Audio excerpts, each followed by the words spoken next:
थोड़ा सा और काम की बात आते हैं। इसमें हमारे लिए ऑप्टिकल फाइबर काफी इंपॉर्टेंट है। मैं इसमें कुछ कैलकुलेशंस भी करूंगा। ऑप्टिकल फाइबर में बेटा प्रिंसिपल क्या है? TIR, ये टोटल इंटरनल रिफ्लेक्शन पर बेस्ड है। इसका इस्तेमाल क्या है बेटा? आज की डेट में आप जो घर में वाईफाई यूज कर रहे हैं या मैं यूज कर रहा हूं, इसमें ऑप्टिकल फाइबर पड़ा है। बाहर एक ऑप्टिकल फाइबर के जमीन में लाइन पड़ी हुई है, वही ऑप्टिकल फाइबर हमारे घर में आकर के इस बॉक्स में लगा हुआ है। ऑप्टिकल फाइबर एक तरह से लाइट पाइप होता है। अंदर उसमें दो ट्रांसपेरेंट मीडियम बना करके एक पाइप बनाया जाता है। तो ऑप्टिकल फाइबर जो होता है ये लॉन्ग डिस्टेंस कम्युनिकेशन में काम आता है। ऑप्टिकल फाइबर का और भी इस्तेमाल है। एंडोस्कोपी आपने पढ़ा है।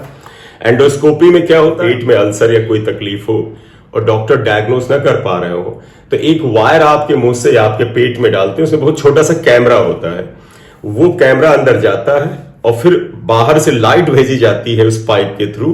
तो कंसेप्ट ये है कि जब वो लाइट ऑप्टिकल फाइबर से जाएगी तो बीच में एनर्जी का नुकसान नहीं होगा, तो अंदर वो रोशनी करती है। उस लाइट में जाकर के वो कैमरा वहां की तस्वीर लेकर के बाहर भेजता है, जिससे कि आपको पता चल जाता है पेट में कहां पर कोई गड़बड़ी या कोई अल्सर वगैरह है।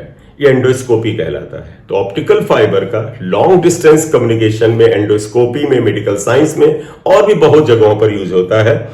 मुख्य इस्तेमाल इसका यह है कि कभी भी कोई सिग्नल एक इनिशियल पॉइंट से फाइनल पॉइंट तक काफी दूरी तक भेजना है, तो तुम्हें पता है कोई सिग्नल जब एक डिस्टेंस से दूसरी डिस्टेंस तक काफी दूर तक जाएगा तो उसका एनर्जी लॉस होता है।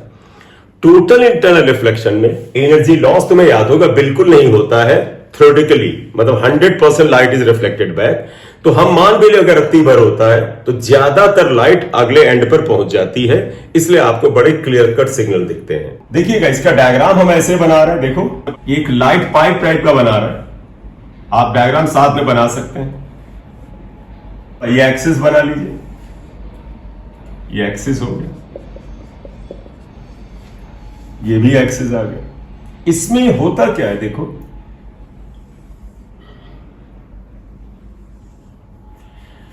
तो देखिएगा ऑप्टिकल फाइबर का मैं डिजाइन बना रहा हूं। इसमें एक ये ट्रांसपेरेंट मीडियम होता है या ट्रांसपेरेंट मटेरियल होता है।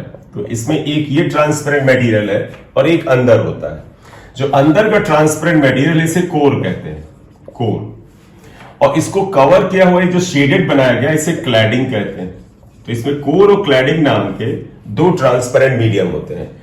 इस तरह से कोर और क्लैडिंग के सब्सटेंस यहां पर सेलेक्ट किए जाते हैं कि कोर का रिफ्रैक्टिव इंडेक्स क्लैडिंग से ज्यादा आना चाहिए। मतलब अगर कोर के रिफ्रैक्टिव इंडेक्स को मैं μ1 ले लूं और क्लैडिंग के रिफ्रैक्टिव इंडेक्स को μ2 ले लूं तो μ1 इज ग्रेटर देन μ2। तो it is selected in such a way that the RI of the core is more than that of the cladding. ये जो बाहर मीडियम है जो आमतौर पर एयर होता है, इसके रिफ्रैक्टिव इंडेक्स को मैं μ0 मान लेता हूं, एयर। तो तीन मीडियम हो गए, एक एयर, एक कोर और एक क्लैडिंग। ये काम कैसे करता देखिएगा, यहां से लाइट रे आती है और ये नॉर्मल है बेटा, इसके साथ ये कुछ एंगल बनाती है। इसे मैं IM लिख लेता हूं, कई जगह IA लिखते हैं, एंगल ऑफ एक्सेप्टेंस कहते हैं।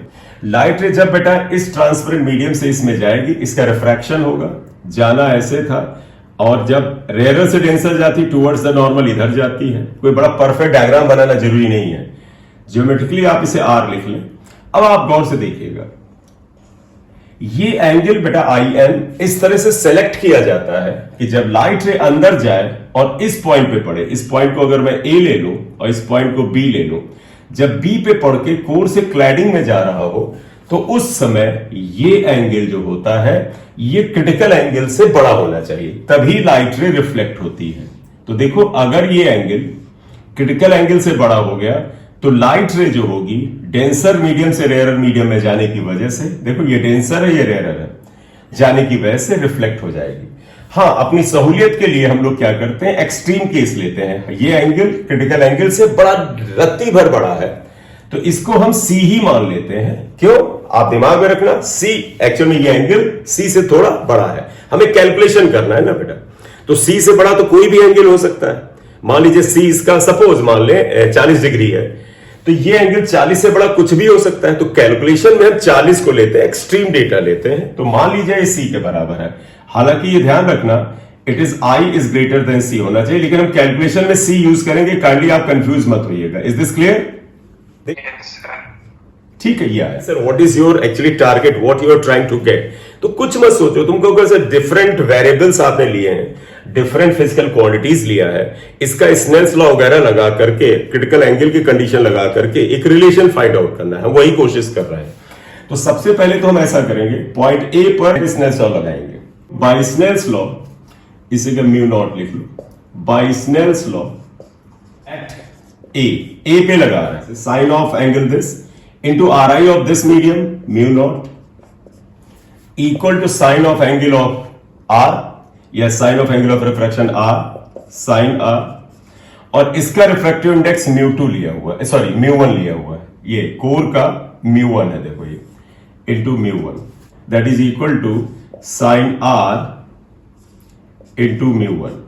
ये इक्वेशन वन पड़ा रहने दे। अब हम आर निकालना चाहते हैं, इसके लिए आप ऐसा करो, ये ट्रायंगल पकड़ लो, देखो ए बी और डी ले लेते हैं। In triangle A B D आप गौर से देखें तो R equal to 90 minus C आ जाएगा, बोले बेटा R equal to 90 minus C आ गया। ये सी ले रहे हैं बेटा, फिर समझिएगा, ये एंगल हमने सी ले लिया, ये तो ये 90 है तो आर आ जाएगा 90 माइनस सी। ठीक, ये रिफ्रैक्टिव इंडेक्सेस इनके अंदर लिख लेते हैं, ये हमने म्यू टू लिया था, ये म्यू वन था, ये कर लीजिए एक्सिस है।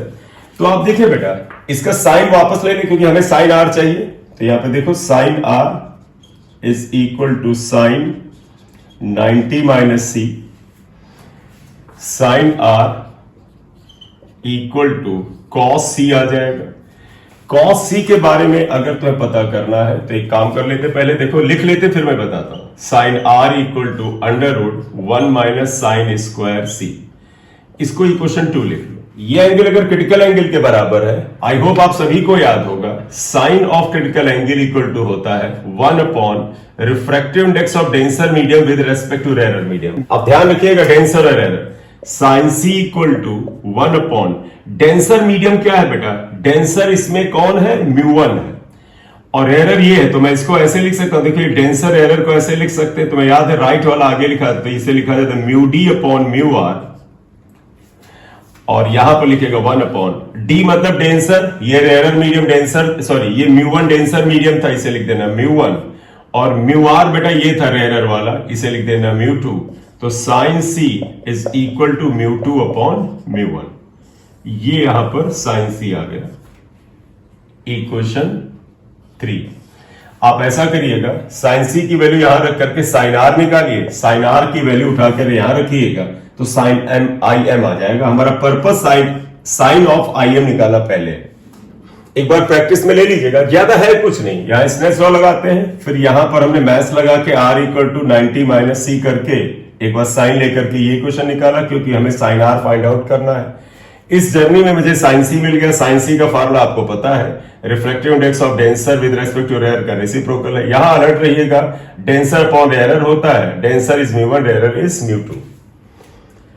इसको मैं इक्वेशन 2 में रख देता हूं, therefore equation 2 sine R equal to under root 1 minus sine C यहां पे रखें तो mu two square upon mu one square, तो therefore sine R equal to हो जाएगा under root mu one square minus mu two square.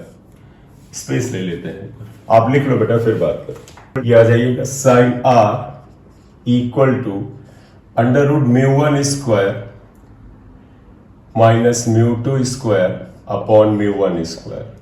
ये sine R की value आ गई, इक्वेशन 4 लिख दीजिए बेटे। फाइनल वर्ड पे आ गए, साइन आर को उठा करके ये इक्वेशन नंबर 1 में रखना है। ये तो अब मैं डायग्राम हटा रहा हूं, putting value of sine R in equation 1, equation 1 में रख रहे हैं।